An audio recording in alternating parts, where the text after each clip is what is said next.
Hello and welcome to the Radiate Wellness Podcast with your host, metaphysician, Reiki master, and hypnotherapist, Christy Clemens Hoffman. Each week, we will discover teachings, tips, and tools to radiate your best life ever with practitioners, authors, and luminaries to help you on your path. Wellness, joy, peace, abundance. What do you want to radiate?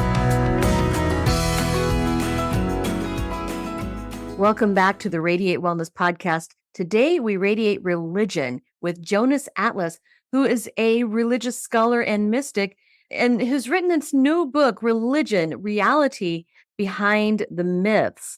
This is going to be an interesting conversation. Hi, Jonas. Thank you so much for joining me today.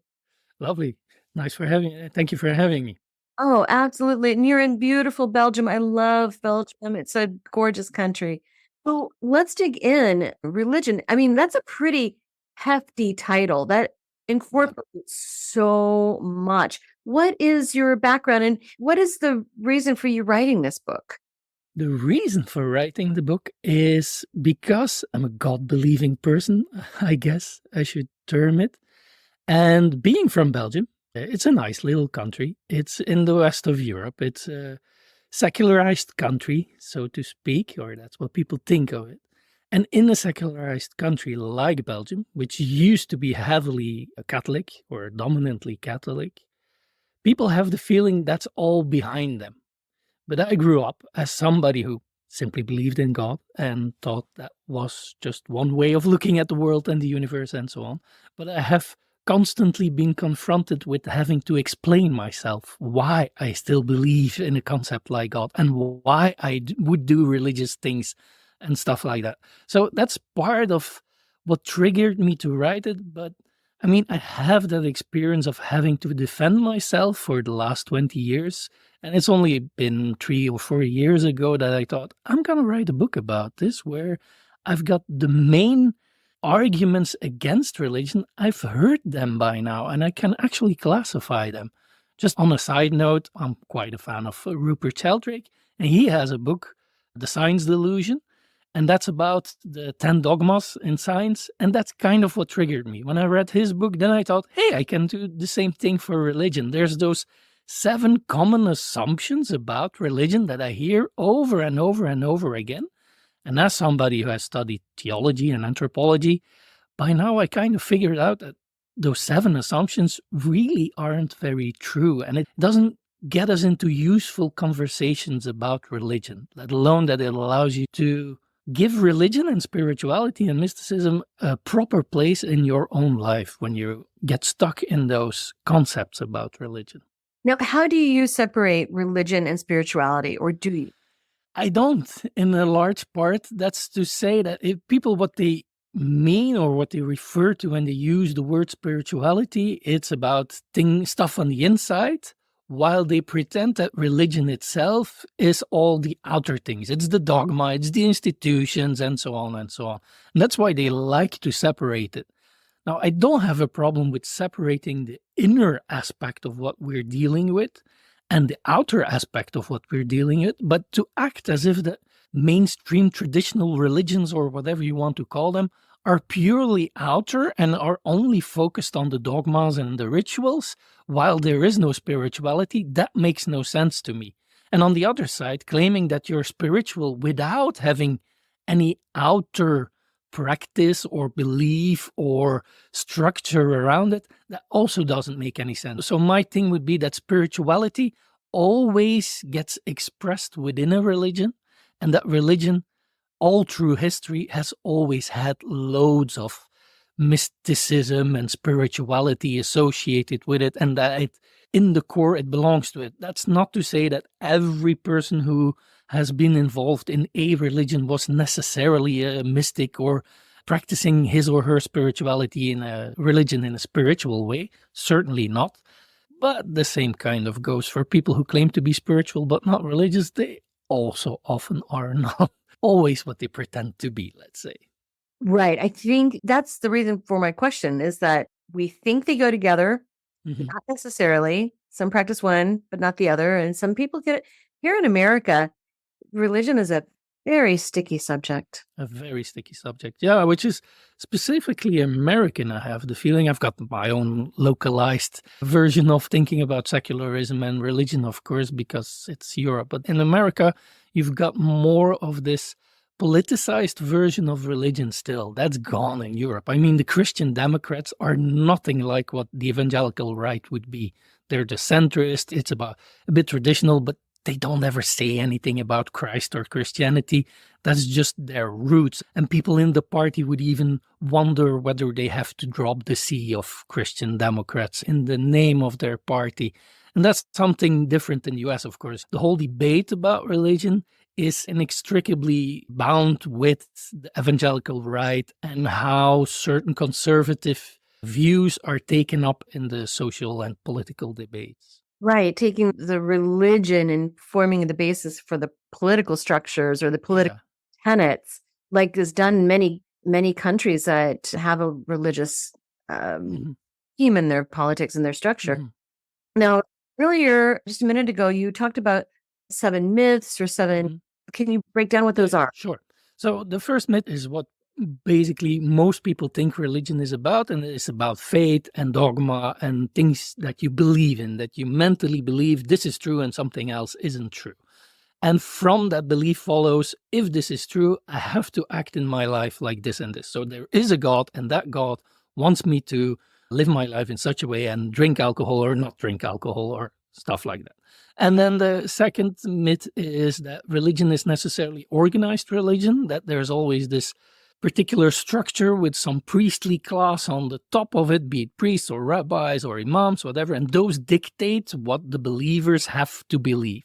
And then the third myth is that religions, because they have those strict convictions, are clearly separated from each other. There you've got the Buddhists, they believe in one thing, and on the other side you've got Jews, but they don't mingle, or the Christians and the Muslims, they don't get along because they have different convictions.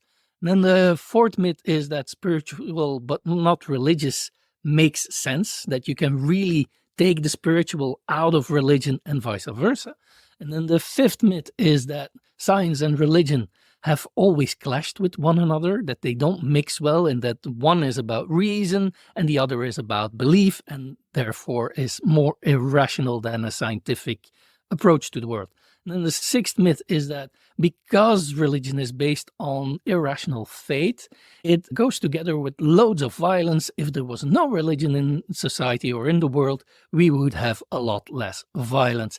And then the seventh myth is the last one that actually combines a bit of the first six. That's to say, because of all the above, a secular world is much better than a religious world, because that secular world is more rational, is less dogmatic, and so on and so on. So those are the 7 myths in a nutshell. You know, we could do episodes on each one of them. Indeed.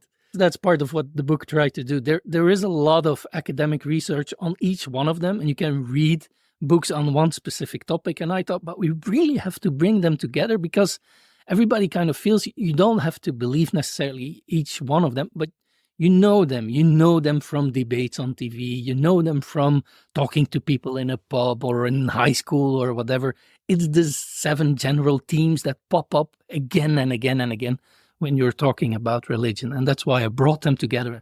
I wanted to show well, the whole concept is a problem, because we can't define the concept to begin with. There's no consensus among academics about definition of religion. But we tend to not care about it because we attribute those 7 assumptions to the concept. Well, it's almost as though the concept is defined by the myths. Mm-hmm. Indeed. Yeah. Right? Yeah, and people don't even see them as myths. If I call them myths, then most people will go like, but that's all true. Religion is dogmatic. Religion is hierarchically structured and so on. And that's where I try to go through in the book to show that, well, it's more complex and nuanced than that. Right. So, okay, let's maybe start with your definition of religion. What do you define it as? What do I think it is? Well, that's a good one. In the book, I take that one all the way at the end, because I first have to break down those common assumptions. It's not this, it's not this, it's not this. So what is it eventually? But it's kind of good in a conversation to start with, because I have to use it all the time to explain myself. And my definition basically is religion is a language, but not a language with words or with grammar. It's a language with stories, with rituals, with symbols, with ideas as well, and with lifestyles. And it's such a language because it's a psychological, existential, spiritual language. It tries to express in your life those things that you think are really important, but that we often don't have words for. So for the stuff in life and in the universe that our language as such is not enough, then we start using religion. Religion as it expresses stuff that is important. One of the most simple examples would be, what if somebody dies? What do?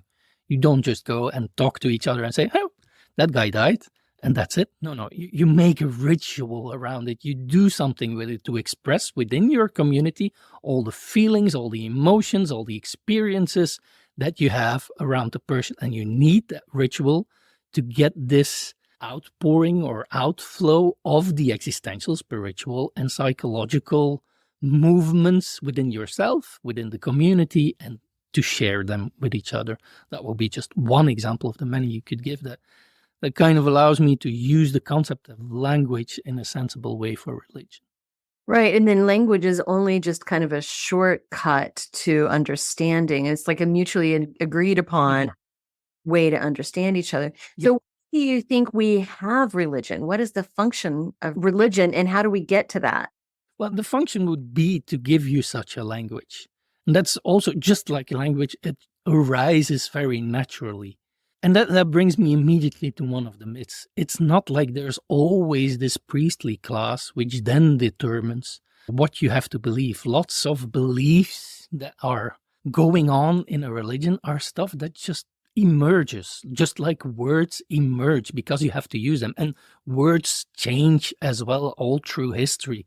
Sometimes they have those connotations in the Middle Ages that completely are gone by now or something. And a good example would be, in a language we understand this, of course, that the words change, but in religion we have the tendency to think that it always was there.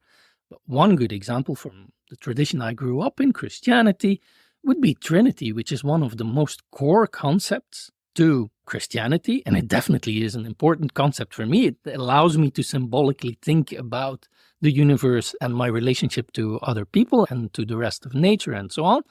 But that doesn't mean that the apostles had it. So that means that the immediate followers of Christ, the apostles themselves, had nothing whatsoever that looked like a concept of Trinity. It wasn't there yet. It took a couple of decades to centuries even to really solidify the concept of Trinity.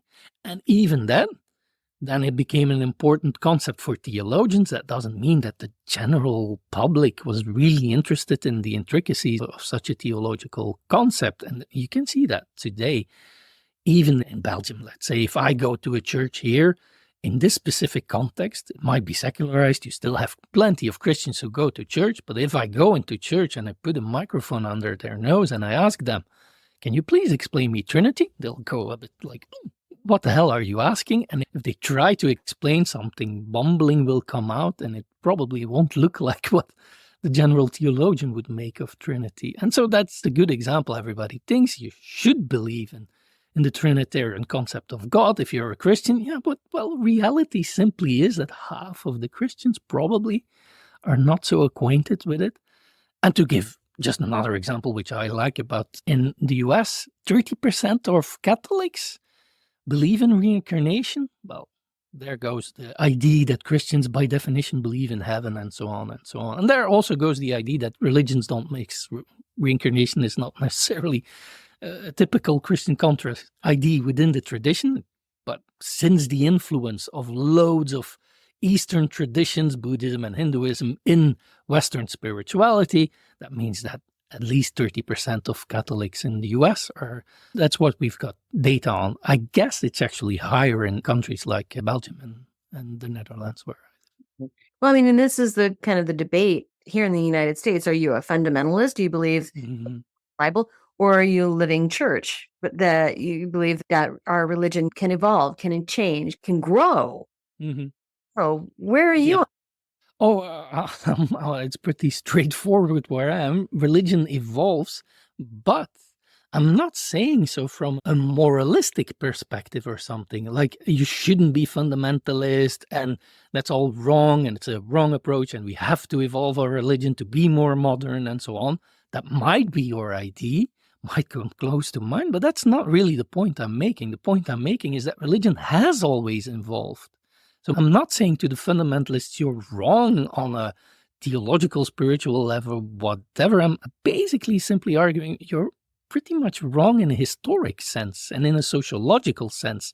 And being a fundamentalist is extremely difficult to really be it straightforwardly. That is to say, if you've got plenty of groups of fundamentalists who decry one another, who hereticize the other side, that means that it's absolutely unclear what the pure religion would be.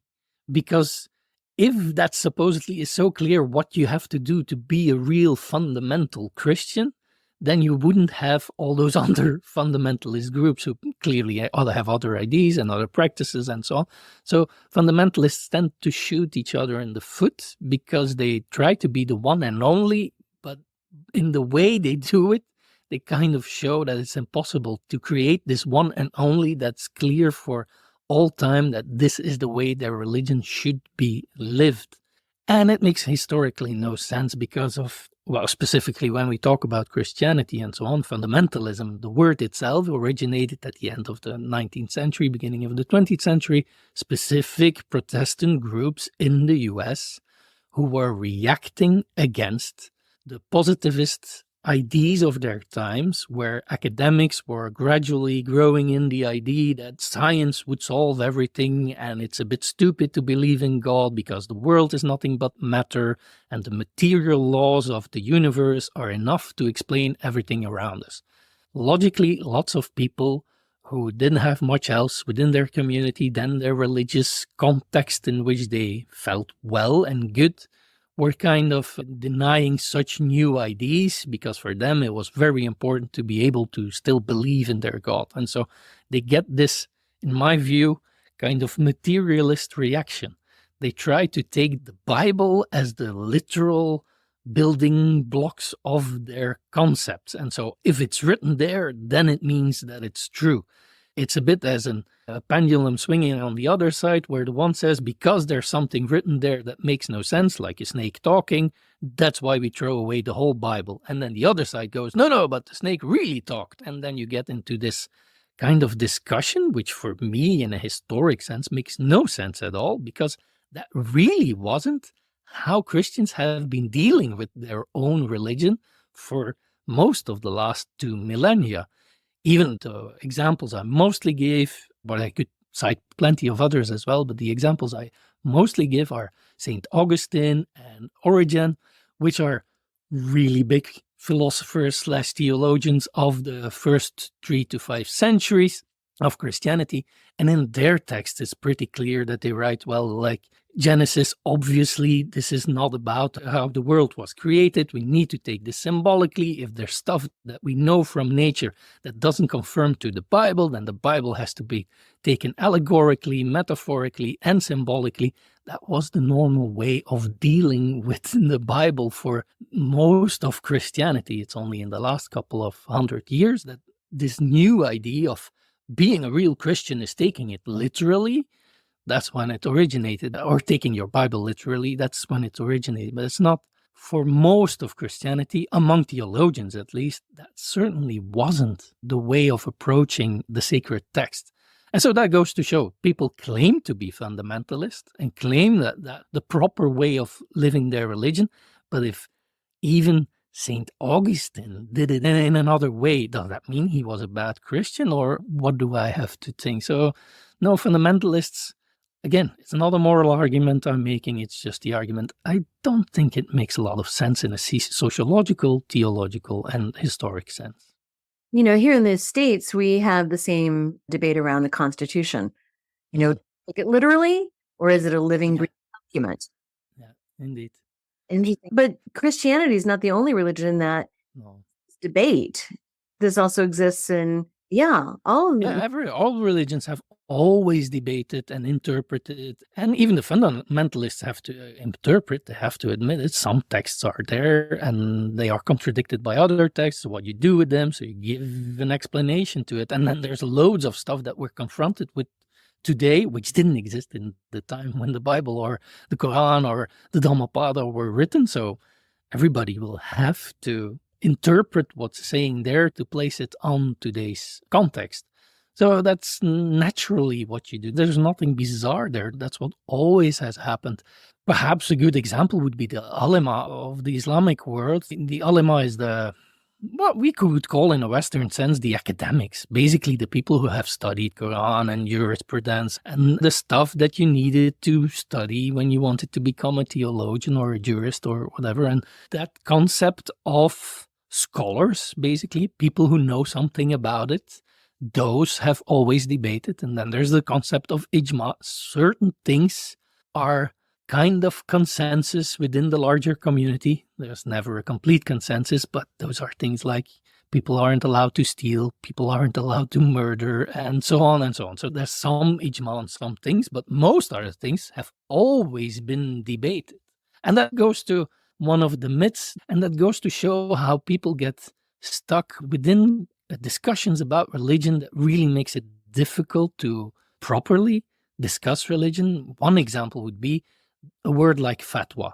Fatwa, in most non-Muslim Western people's minds, gives images of Ayatollah Khomeini placing a fatwa on Salman Rushdie or something. So like a dogma, like a high priest of the Islamic world has said something and now all Muslims have to follow this. That's absolutely not what the concept fatwa is about. A fatwa is somebody who has studied long and hard about a certain topic within certain credentialed universities and who has then proposed his or her opinion about a certain topic or theme or moral conduct or something. And then somebody else might put his own fatwa in and kind of contradict the fatwa that the first scholar has put forward. And that was what the Islamic world has been doing for centuries.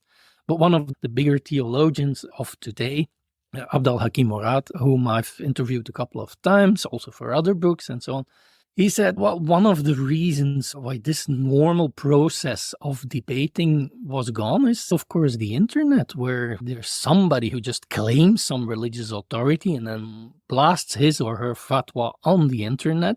And then on 20,000 kilometers further, somewhere online, there's a young kid reading it and he thinks, yeah, that's right. And I'm angry too with my dad. And what he says gives me the right to be annoying to my dad or something like that, which wouldn't be normally a normal fatwa that arises, but people go along with it. But again, that's typical. Yes, you'll find this in Islam, you'll find this in Christianity, you'll find this everywhere. In the spiritual but not religious circles, you get it with things like yoga and mindfulness and whatever. Somebody claims of himself that he's a guru and starts this meditation group, and then in the end it turns out he abuses his pupils or whatever. What's his name again? I forget always. The guy from the hot yoga is a very case in point, of course. Also John of God in Brazil and Loads and in all sorts of traditions. So that's the normal thing. Scholars can't always keep up with the fastness of today's information technology. But in every tradition, this robust dialogue has been going on. And it still is surprising to me that people think that Islam was something that the Prophet Muhammad determined, and then since then all Muslims are following that same line of thinking. Well, no, it's a bit more complex than that. Very complex. So you also write about politics and religion. Yeah, what's your stance on that? I don't want to take too much of your time, but I would like to ask you a few simple favors. First of all, please rate, review, and share this podcast wherever you're listening. You know, it sounds like a simple little thing, and it is, but it has a huge impact for us because it helps other people find us in the podcasting algorithms. I don't know how it works, but I do know that it helps a lot. Next, if you would subscribe or follow wherever you're listening, whether that's YouTube or Apple Podcasts, Amazon Music, Pandora, Spotify, wherever you're listening, just hit subscribe or follow, and that helps you and it helps us. It helps you because then you receive notifications when we have a new episode that's out. It helps us because, again, algorithm magic, I don't know what happens, but it helps. And then finally, you can support our podcast in a tangible way by going to radiatewellnesscommunity.com/podcast and then click on support the show. Now, we have a new feature too. We are now on Patreon. You can find us on Patreon. You can also find the link to Patreon when you go to radiatewellnesscommunity.com/podcast. So on Patreon, for $3 a month or $5 a month, you can support your metaphysical and spiritual growth. You can learn about upcoming guests, and you can get early and ad-free versions of the shows. So please support us. This podcast is free for you to listen, but we have costs, and quite frankly, they come out of my pocket. So if you like this content, if you get a lot out of it, please see what you can do to give back. Thank you so much. Well, you also can't separate them, a bit like spirituality and religion. And that's why it's important to come back perhaps to my definition of religion as a language. It's what you express and your deepest thoughts and feelings and emotions and existential, both convictions, but also experiences. And that's also important. Religion is not simply about convictions. It's also about community. It's also about experience. And you try to express it in language. And since it's about community, it's also about morality, by definition. What's a good way of living my life? But that will have political consequences, by definition. And it's strange to think that you could separate religion from politics. All your politics will, by definition, somehow be informed by deep convictions about life. If I'm convinced that the ecological structure of the world should be maintained, then I'll fight for more veggie-like policies in society. That's only normal. And I don't see why that would be a problem if my conviction about the ecological structure of the world is informed by my Hinduism or by my Christianity or whatever. That doesn't matter. So there's another thing to say that church and state should be separated. But first of all, that brings us to the second myth. It's not like every religion is organized in a church-like structure. That's pretty typical for the Catholic world and perhaps Tibetan Buddhism. But there's not so. Most religions are quite decentralized. There's no Pope of Islam. There's no Pope of Hinduism who could say what the real tenets of that belief are. There's, of course, communities that are structured more or less hierarchically, but that's simply what humans do. I mean, every company is structured more or less hierarchically, and every nation-state in the world is also organized more or less hierarchically or more or less democratically, and there's no difference in religion. You get all the different types of organizing everywhere. And so to say that the church shouldn't have everything to say about what's going on in life. Yes, of course, but no institution should have. That's not to say that your religious ideas shouldn't be brought into the public debate. Why not? If they're religious ideas, what makes them different than liberal ideas or socialistic ideas or conservative ideas versus progressive ideas? Okay, you've got Christian ideas and Hindu ideas and so on. That's something completely else. Then one institution shouldn't rule the ethics of the world. Certainly not. But personally, I don't think that the division between church and state is the real problem today, and it's more multinational and state. If we're going to talk about certain institutions that have too much to say over how we live our lives, then it truly is multinationals and the way they dictate that we have to live a consumer life. And then actually religions become really interesting because most of them have a certain spirituality that teaches you that, well, maybe following all the drifts of my ego isn't the best way of going about my life. And then it becomes interesting. But that's partly why I think that the division exists in people's mind. If religion isn't allowed in the public square because it needs to be kept private, that gives the full room to the state and to the companies to dictate how we're going to live. And somebody else who thinks, well, but maybe I've got this prophet and he said that following the money god and the real God aren't the same thing, and I'd like to follow the real God and not your money God. Somebody like that is a bit controversial within a structure that likes to keep it more on the side of consumerism. True. I do believe that the real debate of separating religion and the state and religion, becomes when you dictate what the religion of the state is and how laws must follow one particular religion. But, having it more open that we all have these moral compasses within our spiritual paths that form how we live our lives. So, it gets to be a sticky. It is a sticky thing, but it's a good example again of how we think that generally religions will want to rule the world themselves and that everybody should follow that one religion. And that also isn't true. We could give plenty of examples, and one of the best would be Mahatma Gandhi.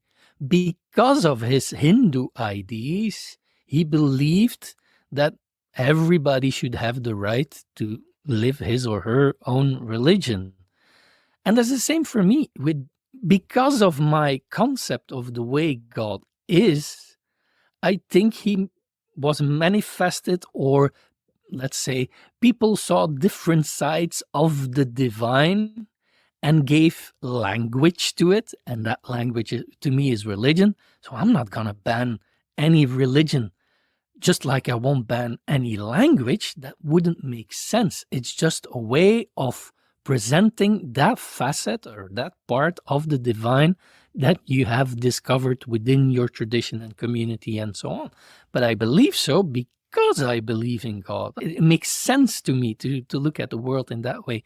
And I'm not modern or new when I have these ideas. These are century old. There's always been in every tradition people who have viewed it in that way. I've given plenty of examples in my book, but it's pretty typical actually to have this idea that, well, yes, we all try to get to something divine, but we express it in different ways, just like the well-known story of the elephant and the four blind men touching it on different parts and giving different words to the elephant, and they simply can't see the whole.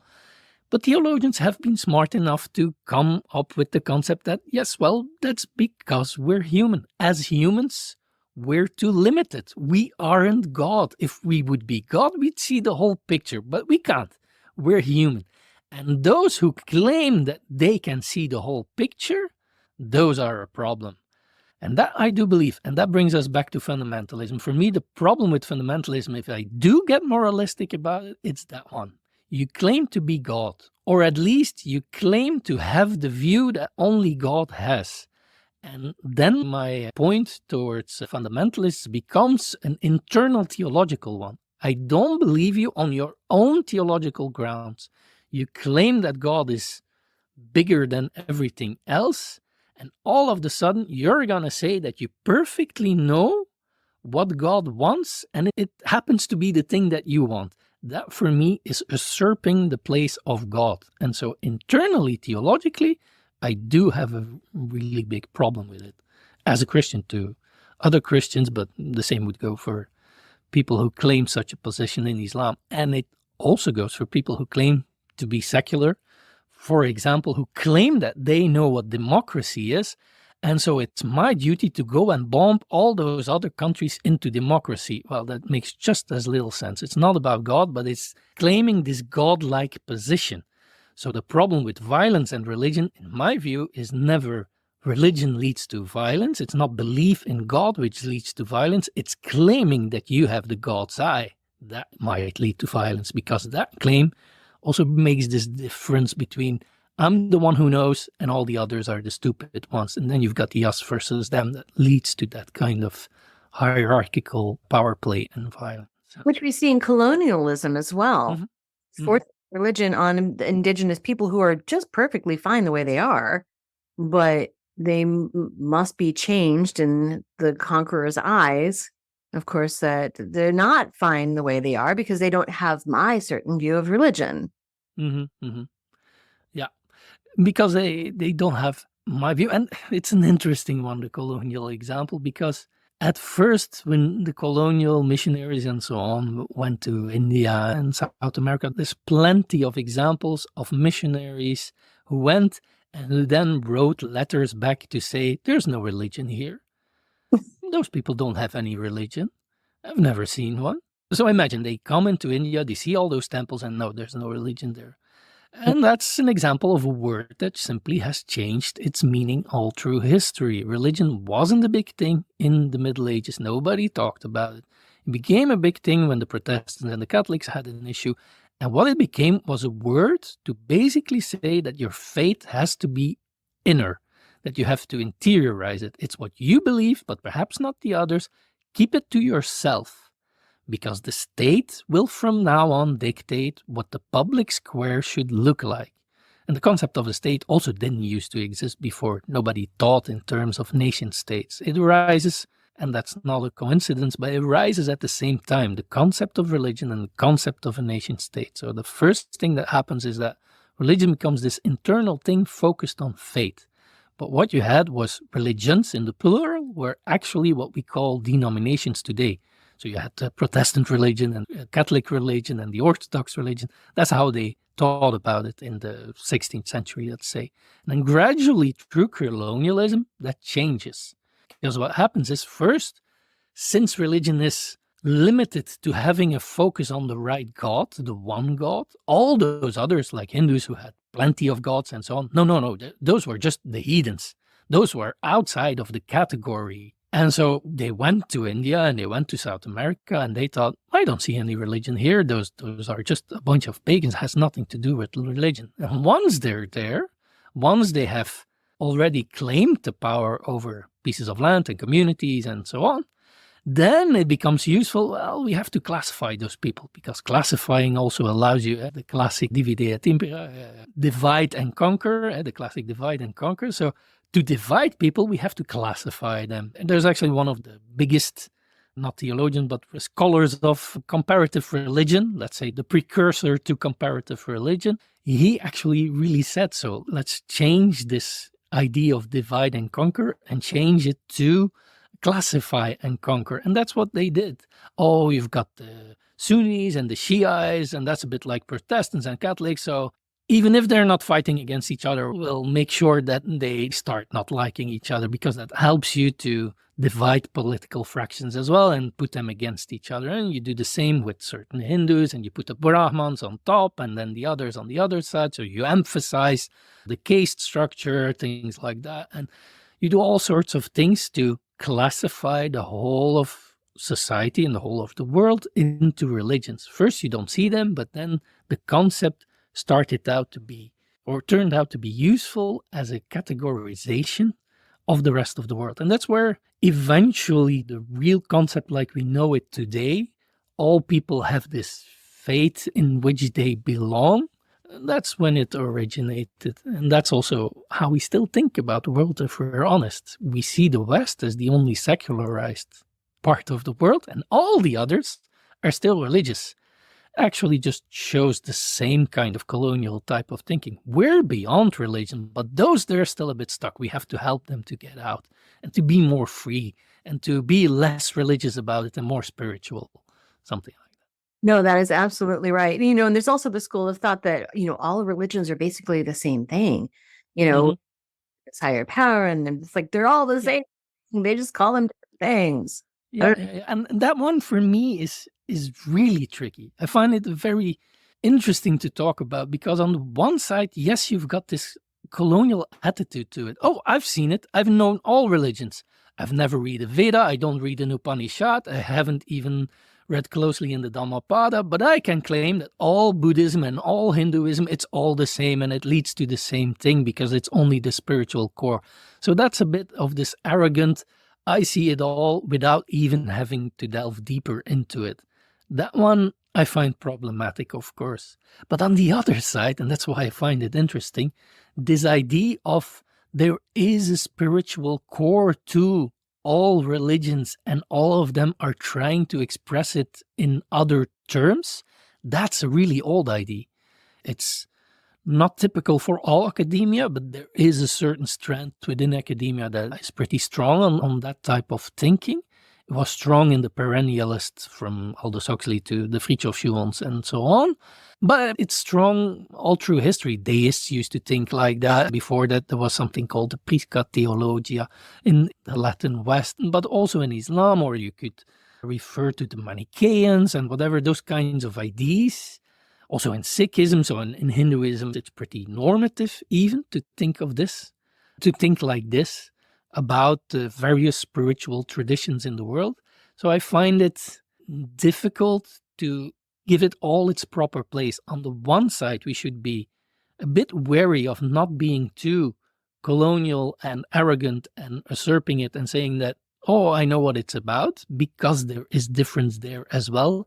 Please respect the various expressions that are there. Just don't lump them together as if it's one big blob. No, there is difference. It's good to delve into a tradition and to learn the intricacies and the details. It gives you more language to speak about the divine.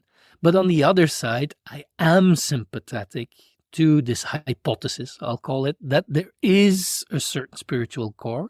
But that gets us to the theological side of things. Talking about religion is always talking religiously. You almost can't do it in a neutral, academic or whatever way without being involved. That's to say, and this is a good example, the thing that we're discussing. If I believe there is a God, and if I believe, he is a bad word, but that's what we have in English, he, whatever, if it tries to express itself to humanity, it has done so in different languages and in different religions. That's what I believe. And so that's what I'll find in religion. That's what I'll see. If you don't look at it that way, and if you think that religions are nothing but mental constructs of humans throughout history, then probably you'll find more variety and it won't lead you to that one spiritual core. But it's a theological debate, which is worth having. Right, absolutely. Speaking of these theological debates, you've got some podcasts out there. Oh, can you talk about a bit about those and where we can find them? Yeah, that's Revisioning Religion.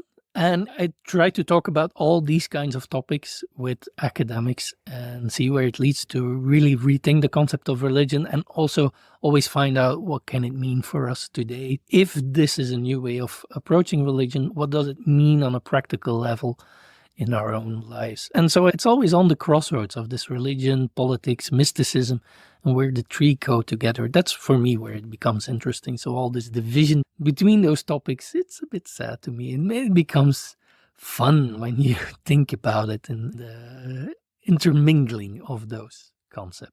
I mean, I've always felt that religion was trying to find meaning in our lives, trying to purpose and a meaning. And then when we combine those three tenets, the religion, mysticism, and the politics, it's like that's where our meaning is.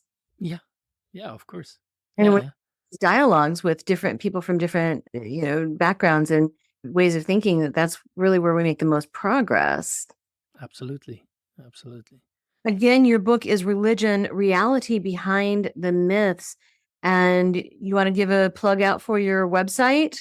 That's jonasatlas.net. And there's not too much on the website, but it does link you to my books and it links you to my podcasts and it links you to my articles and so on. And my previous articles as well. I've done this Hallel monk journey once. It wasn't a real journey, but over 3 years, I've interviewed many theologians, activists, and artists from the Islamic world. And all my interviews can still be found on the website there. So, yeah.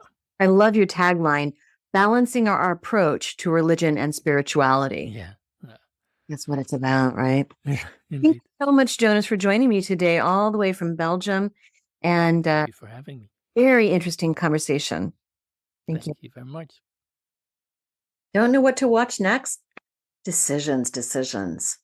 Well, we've got some suggestions. You can click this little video here and watch that. It's something that we think you're going to like. If you like the last one, you're going to like that one too. You can also click on the subscribe button. And if you do that, then you'll get notifications whenever we have a new video up. Win-win, right?